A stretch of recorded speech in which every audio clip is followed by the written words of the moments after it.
So how do you successfully do a self-closing on your land deals without having to deal with title companies and their holdups, their fees, and all that other fun stuff? In this video, I'm going to break it down for you. So what's good? It's Michael Alder here from TakingActionToday.com, bringing you all the tips, tricks, and strategies to become successful in the land investing business, along with a little bit of other fun passive income deals you could get involved with that take very minimal skill, but we're all about land over here. So today we're going to talk about how to do self-closings, how to avoid title companies, the proper steps to take, but full disclaimer, you should always seek legal advice on all your real estate transfers. This is for entertainment purposes only. Don't be coming at me saying I did a self-closing after your video and I lost money, Always be aware of there is the potential of loss when you're an investor. But having said all that, and you're not going to sue me, let's dive into how you could go ahead and do a self-closing on your real estate deals. This is actually going to be a two-part video as well. We're going to get the overview done on this one though.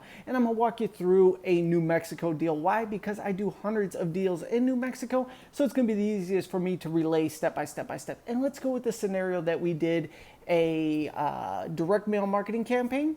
The seller was highly motivated and they got one of our letters. It says, hey, I want to buy your property for, let's just say $500 for easy math. I say, great, I want to accept your $500 for my property. Here's the steps we go about it. They say they want to accept the deal. I send a follow-up out to them. Great, I'm going to send you out a deed to be signed, notarized, and mailed back to me. From there, I will reach out to you once I receive it and let you know we are sending it to Valencia County, New Mexico for filing. Now, the filing process costs $25. Let me backtrack just a little bit though. Take notes on that. We're going to back up a little bit. We have a motivated seller. They're going to sell us a property for $500 and they're going to go ahead and sign off on the deed and give it to us so we can file it. So we prepare the deed. At the top of the deed, this is video part 2. I'm going to walk you through the whole deed process there, but basically saying Joe seller is going to give it to me buyer for $500. We're going to go ahead and set up the transfer for them to go ahead and sign, have it notarized saying they're transferring it to me. Then I mail it to Valencia County with a check for $25. That's all there is to this. Now you may be saying, well, there's got to be other parts involved. And there is. Here's the actual steps that go down. When the motivated seller follows back up with us, you still got some due diligence to do. Now, people ask me all the time, if you're doing these land deals, how come you're not using a title company? What if this pops up? What if that pops up? The types of deals I get involved with are very low dollar deals that we do at high volume. So we do several of these deals at a time, but they're very low dollar. So which means there's minimal risk. Some of them can go bad without a doubt, but we know that within our purchasing, so we're not worried about it. If we're doing deals of $5,000 or more per deal, we may bring in a title company to do a little more research, but here is what my research consists of. Back to the $500 deal. They say, hey, we absolutely will accept $500 for this property. We just want to get rid of it. The only thing I do after that is I confirm that the seller really is the owner, and I check on the tax roll to make sure that the taxes are not so insane that it blows the deal for me. If there's back taxes, I'm okay with that. I could always structure the deal so that I can make money on the $500 purchase plus whatever back tax amount, and then on top of that, I'll get a profit out of it as well. That's all I'm really looking for on these types of deals. If there's an HOA attached to the property, I usually try to avoid those, but if I'm going to move forward with it, I will also reach out to them, say, hey, I'm looking at buying this property. It's parcel number XYZ. Is there any back fees owed on this property? They'll go into their log and say, yeah, actually there's $500 owed on this.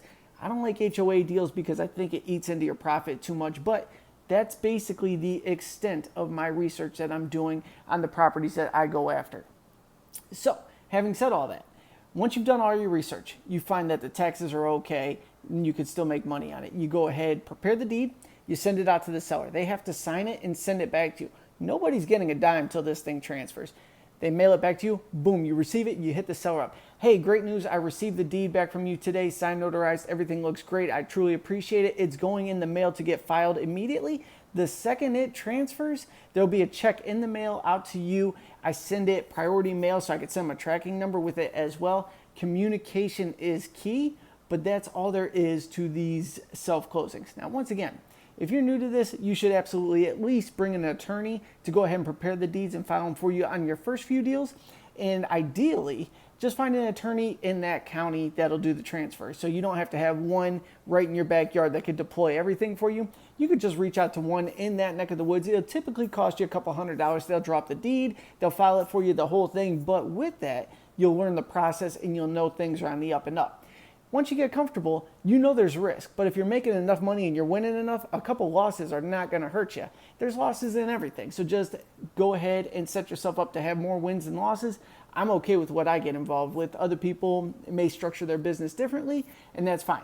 Anything high dollar that there may have been a mortgage on at one point, that's when you want to go ahead and bring in a title company, have them do a little more research. But the stuff I'm doing, there's probably transfers of $2,000, $3,000, $4,000 over time between different buyers and sellers doing the transfers. So once we get it for $200 to $500, there's never really been a mortgage on it. At best, someone put it on a credit card and there's no lien on the property aside for the taxes. So that's all I look into. I prepare the deed and I file it. I will do a follow-up video showing how we structure the deeds and then how the filing process works with that. But having said all that, once again, this is for entertainment purposes only.